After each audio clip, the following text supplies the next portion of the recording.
sou a Helenita, diretora da MFM Boimirim 2. Vou apresentar a equipe gestora. A Dani e a Elis são as coordenadoras pedagógicas, chegaram esse ano. A Dani veio para cá no processo de remoção, então ela chegou agora em janeiro, trabalhando com a gente. A Elis acabou de ser designada para a função de coordenadora pedagógica, também está compondo a equipe. A Cauane e a Thaís são as ADs. A Cauane compõe a equipe desde 2021. A Thaís chegou na unidade comigo em 2020, quando nós ingressamos nesta unidade, e eu acessei a função de diretora ao final de 2019. A Thaís e a Cauane, elas vão apresentar os projetos que compõem o PPP da unidade e que visam a garantia de direitos das crianças e o combate à vulnerabilidade.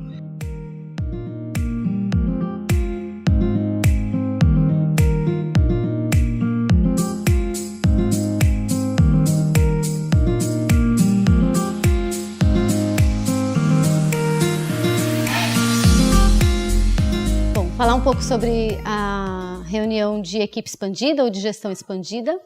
É um projeto que a gente começou o ano passado e a gente chama de equipe expandida ou de gestão expandida porque participam diversos membros da comunidade escolar, né? Então a gente chama sempre um professor ou mais de um professor que estejam disponíveis na data, alguém da equipe de limpeza, quando é possível alguém da equipe de cozinha, e os ATS que puderem participar. A gente ainda está num processo de conseguir fazer com que os alunos participem e com que algum responsável participe por conta do horário, a gente sempre faz dentro do horário de aula, né? O que a gente faz nessas reuniões? A gente discute todos os assuntos da escola, né? Então, a gente já chegou a discutir, por exemplo, pauta de reunião pedagógica, de como ia ser a primeira reunião pedagógica desse ano, foi decidido por essa equipe. A gente conversa sobre as trivialidades do dia a dia, às vezes surgem questões com alunos, questões que acontecem no intervalo. Então, todos os assuntos da escola são abordados. A gente sempre vai com uma pauta definida, a gente precisa discutir tal coisa, mas surgem assuntos e aí a gente vai conversando no decorrer da reunião. Não são reuniões muito longas, né, porque as pessoas estão ali voluntariamente, então a gente para um pouquinho o que está fazendo para ter esse encontro, mas são reuniões que a gente tem achado muito produtivas porque elas auxiliam bastante na comunicação da escola, na maneira como a gente transmite essas informações, mas principalmente na tomada de decisão, né? Então, não são decisões unilaterais, quando todo mundo ajuda, né, nas propostas e nos objetivos, isso torna tudo muito mais fácil, muito mais claro. Então, desde o ano passado, a gente faz reuniões de equipe expandida. O que a gente fala de trabalho em rede, né? Desde o início da pandemia, a gente vem lidando com casos de extrema vulnerabilidade e casos que a gente não estava dando conta de resolver sozinho. Então, o ano passado, a gente estava com uma questão séria na escola, que a gente não estava conseguindo acompanhar sozinhos, e aí a gente foi solicitando ajuda do NAAPA. E aí, com a intervenção do NAAPA e da escola, a gente foi formando o que a gente chama de acompanhamentos de rede. Provavelmente esse nome já exista, mas é que assim, a gente vivencia muito isso. Então, o que são esses encontros de rede? São os equipamentos presentes na escola ou a gente vai até os equipamentos. Então, normalmente a gente faz para acompanhar casos mais sérios e aí a gente conta com a presença do CAPS, da UBS, do próprio NAAPA e da gente, da equipe gestora. E aí a gente faz esses encontros para pensar em estratégias de acompanhamento unificadas, né? Para a gente trabalhar junto e não perder nenhuma parte do processo. Então, a gente tem casos de alunos que estão sendo acompanhados agora pelo CAPS, então, de vez em quando, a gente vai até o CAPS ou para saber como é que estão as coisas, a gente tem feito bastante reunião. E aí, a gente vai fazendo essa troca de informações. Então, a gente organiza por e-mail e as pessoas vão vão confirmando as presenças e aí a gente se encontra, organiza e vai fazendo os relatos e pensando nos próximos passos de acompanhamento. Dentro dessa ação em rede que a gente fala, a gente tem uma parceria bastante interessante com o NAAPA, né? O ano passado, por demanda dos professores e pela nossa observação, a gente propôs e eles aceitaram, então eles vieram fazer uma formação sobre saúde emocional com os educadores.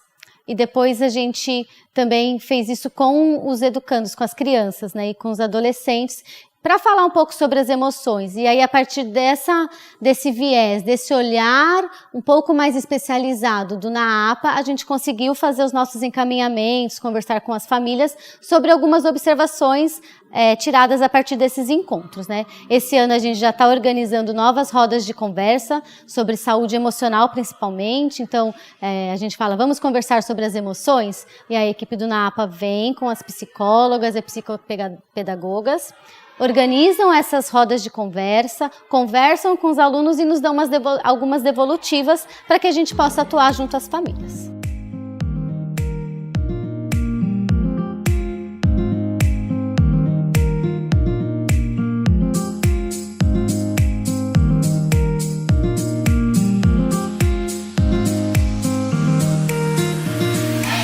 Bom, acho que um dos passos mais importantes, eu coloco a Helenita como principal personagem dessa história, foi a gente ter chegado aqui e estudado os documentos da escola, né? A gente inicia com um questionário socioeconômico, sociocultural com os educadores, e dali a gente já se aprofunda no PPP. E emendando isso, tem a questão do PEA. A gente percebeu, juntando todos esses documentos, que era uma escola que valorizava muito o estudo sobre território, que se aprofundou nisso nos últimos PEAs, e a partir daí a gente deu o nosso pontapé, que foi o quê? A escola conhece território, a gente, enquanto gestão, também precisa conhecer. Então, a gente iniciou algumas visitas, fizemos visitas à CUFA, fizemos visitas à Fundação Julita, estreitamos os laços com a Fábrica de Cultura, com o Bloco do Beco. Nós somos vizinhos da Cooperifa, Sérgio Vaz, o Bar do Zé Batidão, que é onde historicamente acontece o sarau da Cooperifa. E a partir daí a gente começou a estender esse convite para as crianças, os próprios professores. Fizemos reunião pedagógica nesses espaços, conhecemos os equipamentos. Se a gente quiser levar a criança, a gente também entende que a gente precisa se apropriar de cada um desses espaços para poder passar com propriedade para todos os estudantes. 2020, que foi aquele ano pandêmico, né? A gente, em 2021, a gente começou a resgatar as crianças, saber onde é que estavam os estudantes durante aquele momento. 2021, nessa mesma caminhada, a gente, já conhecendo um pouco do território, já começa a saber aonde essas crianças estão, porque, por exemplo, na visita à CUFA, a gente viu muito dos nossos estudantes que não estavam indo para a escola. Na visita à fundação, a esses Casa de Cultura, a gente também percebeu que esses meninos estavam por lá e não estavam aparecendo na escola.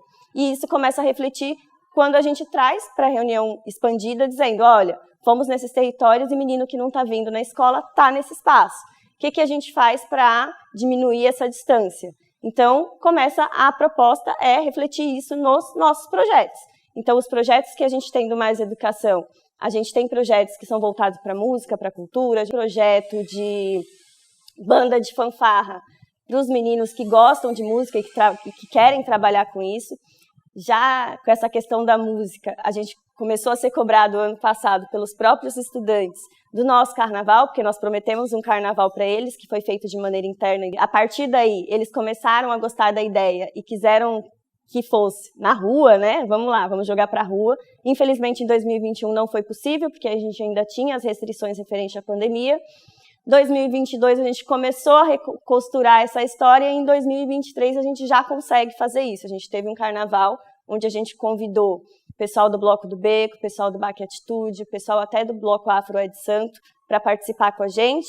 Não foram todos que conseguiram, mas aqueles que conseguiram somar estiveram. Foi lindo o nosso carnaval e hoje a gente já está no calendário do próximo carnaval. A escola já faz parte desse trajeto.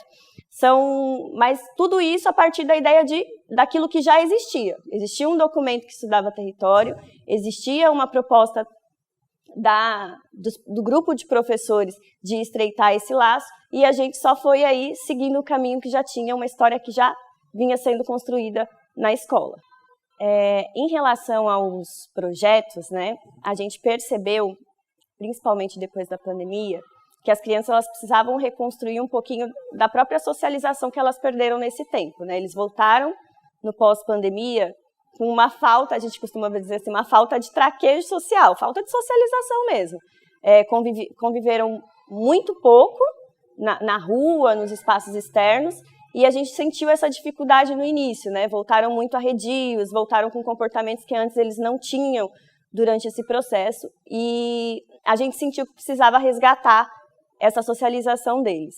E o território, ele propicia isso, né? Quando eles se sentem ouvidos, quando eles sentem que podem participar. Aí eu volto a retomar a questão da reunião da equipe expandida, o próprio Grêmio, os momentos de roda de conversa, que a gente participa com eles, que eles sentem que eles são ouvidos, eles começam a entender que a escola é deles, é um espaço que é deles e que eles podem interferir de acordo com que eles vão sendo ouvidos, né? O processo vai acontecendo e eles vão ali entendendo que faz parte do cotidiano deles também construir essa escola junto com a gente. Então, quando a gente começa o carnaval e a gente percebe que os meninos trazem muito da cultura dele, né? Isso aí é maracatu. Eles participam na roda de conversa, trazendo coisas que vão interferir diretamente no planejamento do professor, na construção de uma atividade, na festa ou em outras atividades que eles vão percebendo, a gente percebe que a gente estreita esse laço com eles. Ainda no Mais Educação, a gente tem aqui, que faz parte da cultura do território, o futebol de várzea, né? A gente está entre o Campo do Letícia, o Campo do Sabão, a gente tem aí, a última taça das favelas foi o Jardim Ibirapuera, que foi campeão, e os meninos conhecem e estão na maioria dessas atividades. A gente percebe que a gente tem uma cultura muito forte que pode ajudar a gente nesse caminho. Então, isso reflete diretamente. Nosso Mais Educação, o treino de vôlei, o treino de futebol, tem lista de espera, porque a gente sabe que os meninos participam e gostam de participar. Ano passado, a gente foi campeão municipal de vôlei, a gente foi campeão municipal de atletismo, e não são meninos, assim, que sequer conheciam a modalidade, né? A nossa estudante que foi campeã municipal de atletismo foi ali aos 45 do segundo tempo, e no meio do treino ela percebe, olha, acho que eu consigo fazer isso. E a gente dá a oportunidade para o menino fazer. E assim a gente foi construindo esses laços. Então, o projeto, ele é fundado naquilo que o território já tem, naquilo que os meninos já conhecem. No último, a gente percebeu que os meninos começaram a fazer por conta própria camiseta de time. Então, a gente pensa, acho que a gente precisa dar subsídio para isso. A produção deles, eles fazem, então a gente vai lá e vai subsidiando. Observando o movimento que já existe entre eles, a gente vai incorporando no nosso planejamento, incorporando com um grupo de professores, demanda que os professores trazem, olha, os meninos começaram a comprar camiseta, talvez não fosse bom a gente começar a subsidiar enquanto escola, a PM pode fazer isso, o que a gente não pode fazer, o que a gente pode ajudar eles nesse processo que eles já estão fazendo. É tudo um processo de escuta, e eu volto, vou ser redundante, mas é tudo um processo. Vai escutando daqui, negociando com os professores dali, ouvindo a comunidade e integrando tudo isso. E, para finalizar, eu acho que o que é muito importante, que além de escutar a criança, é também escutar a família. Porque a gente percebeu que quando a gente chama a família para conversar, a maioria das vezes quem aparece é uma mulher, chefe de família, é a mãe, é a avó, é a tia, e são mulheres que trazem demandas que não são só da criança, são demandas da família. Uma dificuldade, uma questão, coisas que a gente consegue resolver num atendimento, fazer uma indicação da rede de proteção, olha, centro de referência da mulher, procura o UBS para isso, procura o CAPS para aquilo. Às vezes o problema da criança não frequentar está numa questão familiar que não envolve só a criança, né? Você não vai conseguir resolver o problema só trazendo a criança para a escola. Você vai ter que envolver a família naquele processo. Formação da própria comunidade, porque é isso que a gente entende, que a escola é um equipamento de formação, não só de crianças, mas de toda a comunidade escolar. Quando a gente chegou aqui na escola, a escola já estava passando por um processo de escolha do nome da escola, né? Já existia uma pesquisa, já existia uma ideia, e a ideia principal era que fosse uma mulher e que fosse alguém ligado à educação, mas que principalmente fosse uma figura de uma mulher, né? É um território de mulheres, é um território de luta de mulheres, então já existia esse projeto.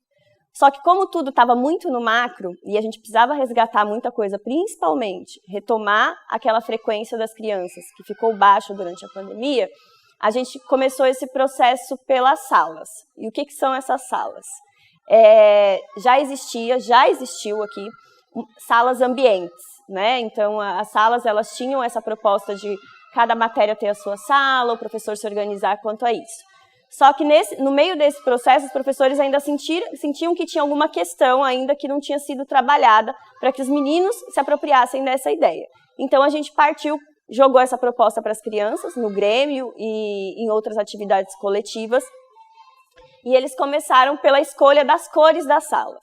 Eles entenderam que a escola era muito diversa, que a gente conseguia abraçar diversos públicos, diversas pessoas, de diversos locais. Então, eles entenderam que a sala precisava representar isso. E a gente perguntou como, e eles devolveram. Eu acho que as salas precisam ter a cor do arco-íris, porque é o símbolo da diversidade, é o que representa o que a gente pensa. Então, a gente foi lá, cada sala tem sua cor, cada sala tem uma cortina de uma cor, tudo escolha das crianças. E, a partir daí, os professores começaram com o projeto da escolha de nome, porque se a sala tem cor, a escola vai ter um nome, a gente pode nomear as salas com o nome de uma personalidade. A gente fala hoje de dentro da sala de leitura, que é a sala Carolina Maria de Jesus, que foi um processo de escolha deles. A gente já está indo para a escolha do nome do laboratório de ciências, que até o momento tem 3 finalistas, 3 mulheres negras, 3 cientistas. A gente também já está indo para a escolha da sala de geografia, que está caminhando aí num processo, mas a gente acredita que será Milton Santos. A gente tem a sala de educação física, que as crianças não conseguem sequer escolher outro nome senão Marta. Então, a gente está nesse processo, para culminar no final do ano também no processo de escolha de nome da escola. Então, o nome da escola, a proposta é que seja uma mulher e que seja uma mulher da periferia, uma mulher do território. Então, a gente também está nesse processo, pesquisando, estreitando os laços com a comunidade. Quando a gente pensa em direito de aprendizagem, antes de tudo, a criança tem que vir para a escola, né? É o acesso e permanência. Então, os projetos, eles basicamente resgataram as nossas crianças desse ano pandêmico. Se a criança não está na escola, se a criança não está num ambiente que garanta essa aprendizagem para ela, porque a gente costuma dizer, todos os nossos espaços são espaços de aprendizagem, desde como é servida a comida até a hora da prova São Paulo. Tudo tem que ser um espaço educativo. Então, se os projetos conseguem garantir que essa criança está vindo de segunda a sexta, ou de segunda a sábado algumas vezes, em projetos, festas, outras coisas, a gente entende que o projeto está cumprindo o seu papel, que é o acesso e a permanência da criança nessa escola.